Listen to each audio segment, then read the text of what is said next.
간밤 3대 지수가 혼조세를 보였죠. 다우지수만이 홀로 상승하면서 사상 최고치를 경신했는데 FOMC를 앞두고 기술주 중심의 차익 실현 매물들이 출회되는 모습이었습니다.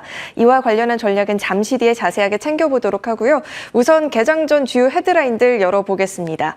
첫 번째 헤드라인입니다. 이제 내일 새벽이면 FOMC 이 결과가 공개가 되죠. 케빈 워시 의장이 처음 주재하는 FOMC를 앞두고 사실 MOU 전자서명 처결했다라는 소식 속에서 연내 금리 동결 전망이 좀 우세하지 않을까라는 기대도 있었는데 막상 시장에서는 연내 금리 인상 가능성에 조금 더 무게를 두는 듯한 분위기입니다.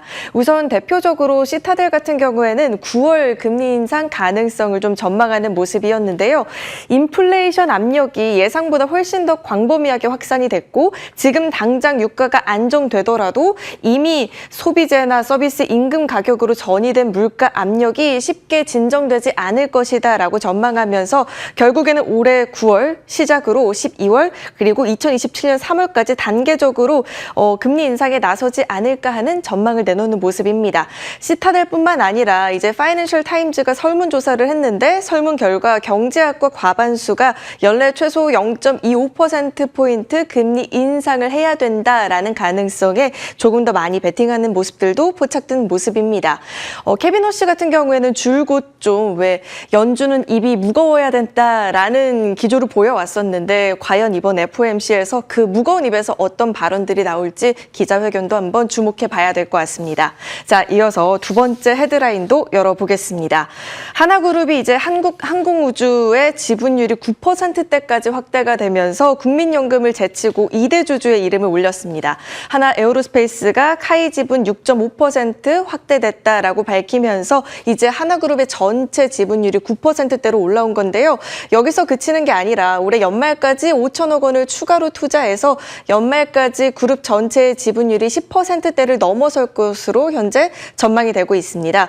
하나 쪽에서는 하나와 카이의 강점을 살린 시너지 효과도 기대를 하고 있고 한국판 스페이스X를 구축하는 기반을 마련할 것이다 라는 설명을 내놓기도 했는데 시장에서 지금 바라보고 있는 건 카이가 만약에 민영화에 나설 경우 좀 빠르게 대응하기 위해서 지금 포석으로 해석을 하고 있는 분위기입니다. 실제로 하나가 지분 투자의 목적을 단순 투자에서 경영 참여로 목적을 이미 변경을 한 바가 있죠. 그렇다 보니까 이제 시장에서는 양사의 시너지도 물론 기대를 하고 있지만 하나의 경영 참여가 이루어지지 않겠느냐는 이런 가능성에도 무게를 점치고 있는 듯한 모습입니다. 자, 다음 헤드라인도 열어보겠습니다.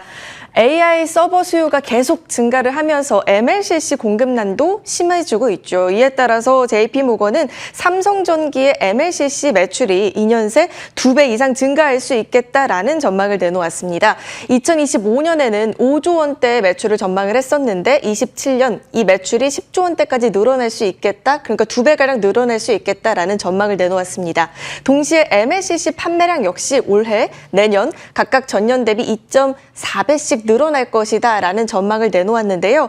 지금 삼성전기도 늘어나는 수요를 대응하기 위해서 생산 라인을 풀 가동하고 있고 생산 라인도 지금 고부가 MLCC로 생산 라인들을 전환을 하고 있고 증설에도 나서고 있고 또 업계 1위인 무라타 역시나 생산 능력을 계속 확대를 하고 있는데 시장에서는 이렇게 주요 기업들이 생산 능력을 확대를 하고 있지만 AI 수요 확대가 훨씬 더 빠른 속도로 늘어나기 때문에 결국 JP모건이 제시하는 이런 매출 금액을 달성하기 위해서는 하반기에는 본격적인 인상에 나서지 않을까 하는 전망들이 나오고 있습니다. 지금 원가 상승률만 반영하고 놓고 보더라도 판매 가격이 오를 수밖에 없는 상황이다라는 진단을 내놓은 모습인데요. 최근 들어서 삼성전기의 주가가 좀 가파른 상승세를 나타냈는데 이런 기대감이 연말까지 이어질 수 있을지도 주목이 필요해 보입니다.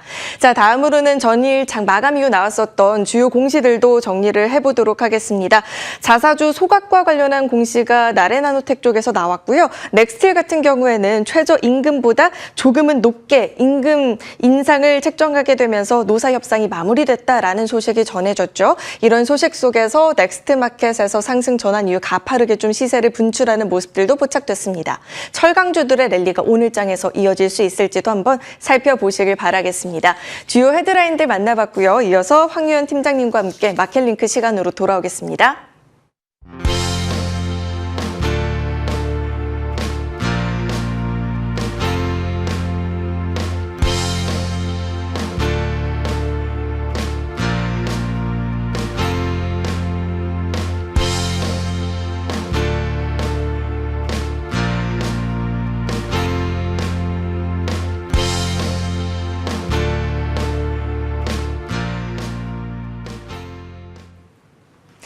주요 전략 챙겨보기 앞서서 지표부터 열어보도록 하겠습니다. 간밤 미증시는 혼조세를 나타냈고 코스피 야간 선물도 낙폭을 좀 보이면서 2%대 하락을 보였죠. 필라델피아 반도체 지수가 직전 거래일에서 사상 최고치를 경신했다 보니까 차익 실은 매물들이 출회되면서 오늘은 5%대 낙폭을 그리기도 했습니다. 유가도 이란의 원유 판매 허용 소식 전해지면서 추가 하락을 보인 모습입니다.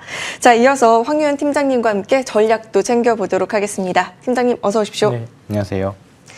네, 간밤 미증시는 다우가 또 홀로 오르면서 사상 최고치를 경신하는 모습이었습니다. 반면에 이제 기술주들을 중심으로 차익 실은 매물들이 출회되는 모습이었는데 FOMC를 앞두고 물론 경계 심리도 작동을 한 듯한 모습입니다. 미증시 상황부터 분석 도와주실까요? 네, 뭐 중요한 거는 반도체 지수하고 나스닥이겠죠. 일단은 반도체 섹터는 어제 뭐 급격하게 좀 하락이 또 나오긴 했습니다만 우리가 그 정도 하락을 안 겪어보지는 않았습니다. 어떻게 보면 요즘 최근 몇 달 동안 위아래 모두 다 그 정도의 하락은 계속 나왔던 변동성이다라고 생각하시면 될 것 같고요. 관련주들에 투자하시는 분들이라고 하면 좀 피로하실 것 같아요. 어제 우리나라 야간 선물도 미국 시장 개장 초반까지만 하더라도 그래도 좋은 흐름이었는데 또 아침에 일어나 보니까 조금 많이 내려져 있는 그런 모습들입니다. 다만 뭐 요즘에 야간 선물이나 그 다음에 그 여러 가지 간밤의 지표가 우리나라 주식시장에 직접적으로 뭐 맞을 때도 있지만 안 맞을 때도 꽤 많이 있기 때문에 무조건적으로 오른다, 무조건적으로 내린다 그렇게 일방적으로 해석하기는 좀 어려운 것 같아요. 특히 뭐 코스닥 같은 경우에는 오히려 청개구리처럼 반대로 움직이는 케이스들도 많이 있기 때문에 우리나라 주식시장이 더 중요하지, 우리나라 개별 수급들이 더 중요하지 않나 생각합니다. 그리고 이제 스페이스 X, 뭐 앞서서 캐시우드 ETF의 이제 스페이스 X 지분 편입 뉴스도 본 것 같은데 일단은 지금 스페이스 X 상장하고 나서 공모할 때 받지 못했던 주식수를 일부 급하게 채우느라 다른 주식들이 일정 부분 소외되는 그런 부분도 같이 있었던 것 같습니다. 네, 그런 적응 과정인 것 같고요. 일시적으로 마이크로소프트 시총을 넘기도 했었기 때문에 그 정도라면 그 각 ETF들, 투자자들마다 종목의 리밸런싱이 일정 부분 있었을 거라고 봅니다. 또한 단기 매매를 하시는 분들도 꽤 많았을 거라고 보고요. 그렇기 때문에 그런 변동성에 있는 과정이다. 특히 FOMC를 앞두고 이 정도의 변동성을 보였던 케이스가 사실 최근 몇 달 동안 없었던 것 같거든요. 근데 일단은 내일 FOMC인데 다행히도 BOJ도 잘 넘어갔고요. 그리고 우리나라 개별 ETF 지난주 리밸런싱도 잘 넘어간 상황입니다. 그렇기 때문에 일단 내일 캐비너시 지명자가 나와서 점도표라던가 그다음에 기자회견이라던가 여러 가지 이제 코멘트들을 할 것 같은데 보여주면서 할 것 같은데 시장에 오해만 좀 없다면 너무 과하게 해석한 부분만 없다면 이번 주 미국 선물옵션 동시만기까지 있습니다. 그 이제 문화이 지나고 나면 다음 주부터는 이제 개별 종목에 대한 이제 이슈들 이제 우리나라 시장도 좀 개별 섹터들이 올라오고 있기 때문에 종목장이 좀 나오지 않을까 그렇게 생각합니다. 네, FOMC발 과잉 쇼크만 없다면 이번 주만 넘기면 그래도 시장이 조금은 안정화를 보이지 않을까라는 기대도 해볼 수가 있을 것 같습니다. 우리 국내 증시 쪽으로 시선을 좀 돌려보자면 최근에 SK하이닉스의 주가 상승세에 힘입어서 SK그룹의 전체 시총이 2,000조를 돌파를 했습니다. 하이닉스뿐만 아니라 사실 이런 대형주들이 최근 들어서 강세를 두드러지게 보였었던 한편 코스닥과 코스피 온도차가 그 가운데서 심하게 벌어지고 있었잖아요. 이 코스닥의 온도차 언제까지 좀 이어지게 될까요? 지수로만 놓고 보면 사실 조금 속상하죠. 네, 특히 어제 같은 경우에도 코스피와 코스닥의 지수 차이가 꽤 많이 벌어지는 소외되는 부분이 좀 벌어졌습니다. 다만 이제 지난주 정도부터라고 보면 될 것 같습니다. 이미 이제 종목들은 어제 뭐 전공정 업체들, 코스닥 전공정 업체, 소부장 전공 업체들이 좀 밀리긴 했습니다만 단기 급등에 따른 뭐 투자 유의나 주의 이런 경고가 붙으면서 이제 좀 급락하는 그런 모습들이었었습니다만. 확실히 더 먼 한 달 전 정도의 대형주 쏠림 현상에 비하면 그래도 종목들이 이제는 올라오고 있는 양상이에요. 지수는 바이오, 2차 전지, 반도체, 코스닥이 이게 세 등분하고 있기 때문에 지수는 조금 혼조세를 보일 수는 있습니다. 근데 어제도 보면 사실 바이오는 좀 상대적으로 강한 모습이었고요. 그리고 코스닥에 있는 소부장들도 종목에 따라서는 또 좋은 모습들을 보여주는 종목들도 있고요. 2차 전지만 조금은 지금은 추세를 없는 양상인데 더 빠지지는 않고 있습니다. 뭐 바이오도 마찬가지입니다. 아직까지 추세는 없지만 더 빠지지는 않고 있는 양상 그런 모습들입니다.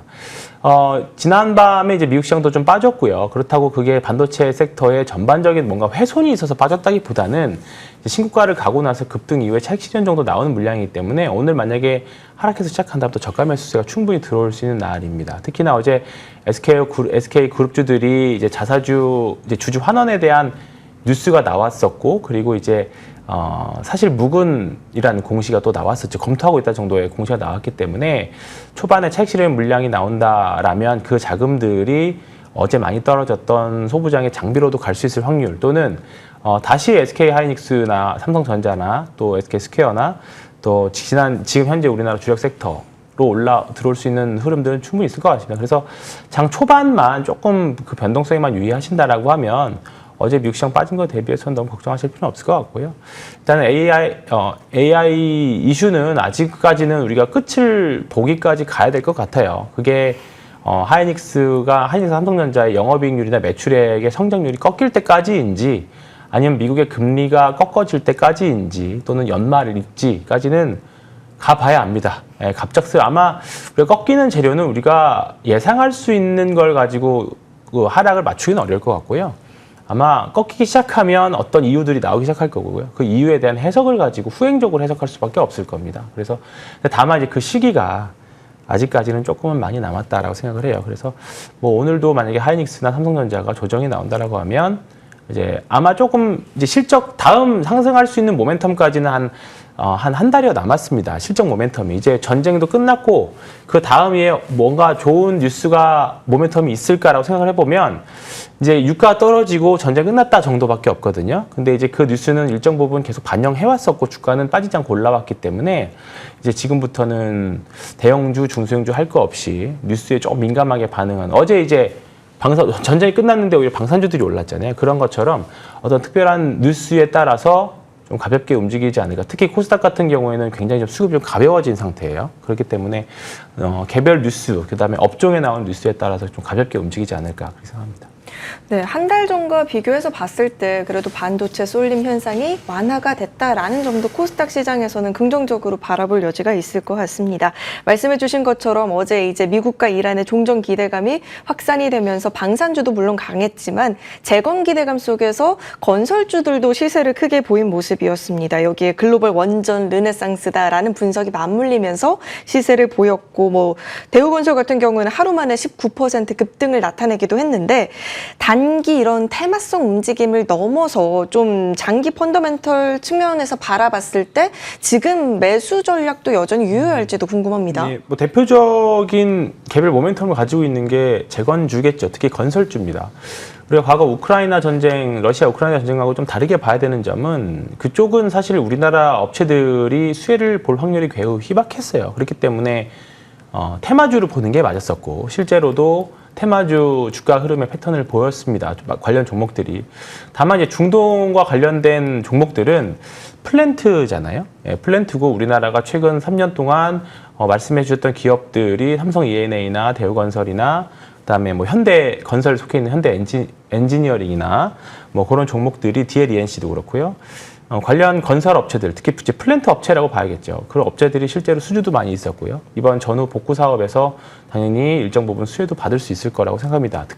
수주도 계속 쌓아왔던 실적도 있는 상태인데 내러티브까지 붙어 있는 모습입니다. 아마 뭐 이 부분에 대한 내용들은 사실 한 4월 달, 5월 달부터 나왔던 내용이었던 것 같아요. 뉴스에 따라서 계속 왔다 갔다 했던 정도인데 이제 아직은 MOU이기도 하고요. 그리고 일단은 뭐 확정적으로 도장을 찍은 건 아닙니다만 유가가 하락하는 그런 흐름들을 봤을 때는 이제 종전으로 가는 흐름들이 나오는 것 같습니다. 그렇기 때문에 건설주들 보면 항상 여전히 저렴한 밸류에이션인데 거기다가 실적도 수주 잔고도 있고 내러티브적인 요소까지 있어서 건설주들은 지금부터 좀 많이 올라와서 부담되신다 하시는 분들도 아마 단기 매매 하시기에는 좋은 섹터가 아닐까 생각이 좀 들고요. 아마 좀 반도체 섹터로 너무 편중되어 있다는 포트폴리오 안에서는 한 번 정도는 매매해 보시는 또는 포트폴리오 편입해 보셔도 괜찮은 섹터이지 않을까 생각됩니다. 네, 러우 전쟁 때와는 다르게 실제 수주 기대감도 있는 상황이다 보니까 만약에 내 포트가 너무 반도체에만 치중되어 있다라고 하면 분산 차원에서 한번 또 바라보는 전략도 괜찮겠다라는 말씀을 주셨습니다. 유가 하락, 그에 또 영향을 받았었던 쪽이 있는데 이제 전쟁 리스크 해소되면서 유류 할증료가 다음 달이면 20% 이상 낮아진다라는 소식도 있더라고요. 인바운드 관광객도 증가 추세를 보이고 있다라고 하고 그에 따른 기대감 그리고 원화 약세 기대감 등등이 맞물리면서 백화점, 면세점, 여행 뭐 이런 쪽이 강하더라고요. 이쪽으로는 여름철 성수기를 앞두고 좀 긴 전략으로 바라볼 수 있을까요? 뭐 대표적으로 항공주들이 그렇고요. 지금 바닥에서 올라오는 뭐 여행, 레저, 엔터 종목들도 다 마찬가지입니다. 워낙에 가벼워진 상태에서 이제 호재가 나오니까 올라가는 상황입니다. 일단은 반도체 비중을 줄이자라는 개념은 아닙니다. 분명히 뭐 하락할 수도 있지만 언제든지 시장 주도주로서의 수급을 가장 빨아들일 수 있는 그런 섹터는 반도체이기 때문에 일정 부분 가져가시면서 지금 말씀드렸던 섹터들, 뭐 앞서 말씀드렸던 재건주도 그렇고요. 뭐 지금 말씀해 주시는 여행이나 뭐 항공이나 이런 섹터들 소비주들도 워낙에 좀 좋은 상태예요. 그리고 수출 데이터들도 계속 좋은 상태이기 때문에 뭐 백화점으로 대표되는 소비주, 그다음에 라면의 삼양식품, 그다음에 화장품의 APR 이런 종목들은 언제든지 순환매 차원으로 올라갈 수 있을 거라고 생각을 합니다. 그래서 이쪽도 하나의 섹터. 다만 지금 말씀드린 섹터가 되게 한정적이에요. 여기서 사실 지금 말씀드린 섹터가 거의 답니다. 우리가 포트폴리오에 조금 더 넓힌다라고 한 반도체에 너무 몰빵이 싫다라고 하시는 분들이 조금 넓힐 수 있는 섹터가 이 정도가 사실은 한계예요. 그렇기 때문에 이 정도 안에서 실적도 되고 모멘텀까지 되는 종목들 안에서만 좀 매매를 하시고 보셨으면 좋겠고요. 사실 이제 여름 휴가 시즌이기 때문에 충분히 뭐 항공과 관련된 여행 레저와 관련된 그다음에 뭐 숙박과 관련된 종목들은 지금 여전히 좀 메리트 있다고 생각합니다. 네, 실적 그리고 모멘텀까지 받쳐주는 쪽으로 그래도 포트폴리오 확장 전략을 챙겨봐야 될 텐데 그 안에서 그래도 여행, 숙박 이런 쪽도 한번 고려를 해볼 만한 대상이다라는 언급까지 좀 주셨습니다. 자, 다음으로는 이제 BOJ 추가 금리 인상 가능성도 시사를 했습니다. 그럼에도 불구하고 그래도 종전 협상 기대감에 리스크온 분위기가 좀 어느 정도 충격은 일부 흡수를 하는 모습이었는데 이제 중요한 건 FOMC가 되겠죠. 이제 금리 결정 결과도 봐야 될 테고 점도표도 봐야 될 텐데 이런 상황 속에서 투자 전략을 좀 어떻게 챙겨가 봐야 될까요? 사실 바뀐 건 없습니다. 네, 바뀐 건 없다라고 생각을 하고 있고요. 이번에는 특별히 이제 다행히 FOMC 전에 정전이 나왔고 유가가 급락했기 때문에 그리고 지난주에 나왔던 물가 데이터도 예상치 안에 있었고 고용은 계속 괜찮은 상황이었습니다. 그러니까 이제 연준이 중립금리를 어느 정도로 가져가느냐. 그러니까 지금 경기가 버티면서 경기가 잘 돌아가게 할 수 있는 중립금리를 어느 정도로 가져가느냐 사실 더 중요합니다. 그러니까 한 2년 전만 하더라도요. 중립금리를 2% 중반 정도로 봤었습니다. 근데 이제 AI가 등장하고 나서 AI가 생산성을 들어 올리면서 이제 금리가 더 낮아져도 된다. 인플레 걱정 없다. 하고 주장하는 바가 있는 분들이 있는가 하면 그다음에 AI 때문에 인플레는 이 정도 용인해도 된다. 그렇기 때문에 중립금리가 지금보다 더 높아도 된다라고 주장하는 분들이 지금 그 의견이 대립하고 있는 상황입니다. 사실 지금 정도면 사실 3% 초반 정도 되는 금리를 우리가 볼 줄 알았어요. 근데 생각보다 금리가 빠지지 않고 있고 특히나 내년 정도 되면 금리 인상까지 사실 보고 있는 상황이거든요. 지금 이 상황에서 계속 맞물리면서 지금 금리에 대한 의견들이 나오고 있는데 아직까지는 AI 등장으로 금리가 이 정도 수준도 용인할 수 있다고 보는 것 같습니다. 근데 이번 아마 FOMC에서는 특별한 코멘트가 있지는 않을 것 같아요. 근데 7월 달이라던가 8월 달에 있을 잭슨홀 미팅이 사실 전 더 중요한 것 같습니다. 그래서 그때쯤 되면 2분기 실적도 발표가 다 낸 이후라서 아마 금리 환경, 매크로 환경에 더 민감하게 반응하지 않을까 생각해서요. 일단 이번 FOMC는 특별한 이슈 없이 그냥 우리가 하던 투자대로 하시면 될 것 같고 이제 그 유동성이라던가 그다음에 금리 환경들은 조금 나중에 걱정을 한번 해보시는 걸로 그렇게 마무리하도록 하겠습니다. 네, 결국 이번 FOMC에서는 중립금리를 어떻게 바라볼 것인가를 좀 주목을 해봐야 될 것 같고요. 그리고 오히려 이번 FOMC보다 다가오는 잭슨홀 미팅을 조금 더 눈여겨볼 필요가 있겠다라는 말씀까지 주셨습니다. 지금까지 황유현 팀장님과 함께 전략 챙겨봤습니다. 오늘 도움 말씀 고맙습니다. 네, 고맙습니다.